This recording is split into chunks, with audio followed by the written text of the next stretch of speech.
નમસ્કાર મિત્રો। તો એનએફએસએ રેશન કાર્ડ કોનું રદ થશે અને કોને કોને એ લાભ મળે છે તો ચાલો જાણીએ।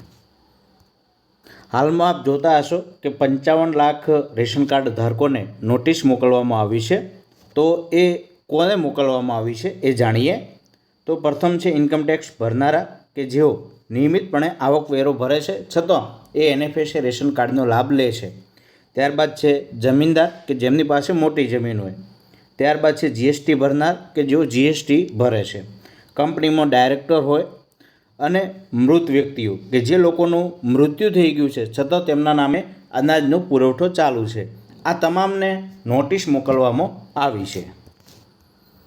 હવે જેમને નોટિસ મોકલી છે એમણે જો કદાચ ખોટી રીતે નોટિસ આપવામાં આવી હોય તો તમારે લેખિતમાં ખુલાસો મામલતદાર કચેરીએ જઈ અને આપ આપી શકો છો। જો ખુલાસો એ માન્ય ગણશે તાલુકા કક્ષાની પસંદગી કમિટી તો એ કાર્ડ ચાલુ રહેશે। જો ખુલાસો અમાન્ય ગણાશે તો તેવા તમામ કાર્ડ છે એ નોન એનએફએસએ કેટેગરીમાં ટ્રાન્સફર કરી દેવામાં આવશે। તો અન્ન નાગરિક પુરવઠા મંત્રી શ્રી કુંવરજી બાવળિયાએ પણ કહ્યું છે કે રાજ્યમાં પાત્રતા ધરાવતા કોઈપણ લાભાર્થીનું એનએફએસએ રેશન કાર્ડ રદ કરાશે નહીં।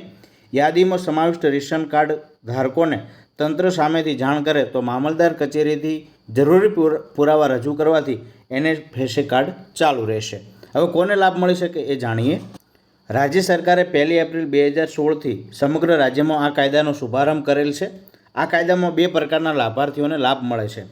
પ્રથમ છે અંત્યોદય અન્ન યોજના હેઠળ તમામ કાર્ડ ધારકો અને બીજું છે અગ્રતા ધરાવતા કે જેની અંદર બીપીએલ, એપીએલ 1, એપીએલ 2 એ પીએચએચ કહેવાય છે અને પહેલાં એએવાય કહેવાય છે।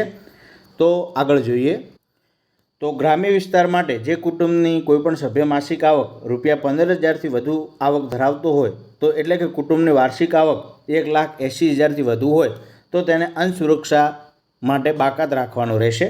શહેરી વિસ્તાર માટે પણ એ જ છે।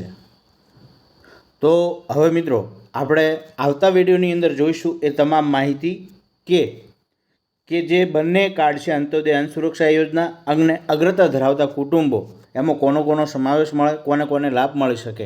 કારણ કે જો અલગથી વિડીયો બનાવીશું તો જ સરળતા રહેશે, બાકી વિડીયો બહુ લાંબો થઈ જશે જે તમને પણ ગમશે નહીં। તો આવનારો વિડીયો તમે અચૂક જોજો। થેન્ક યુ, આભાર।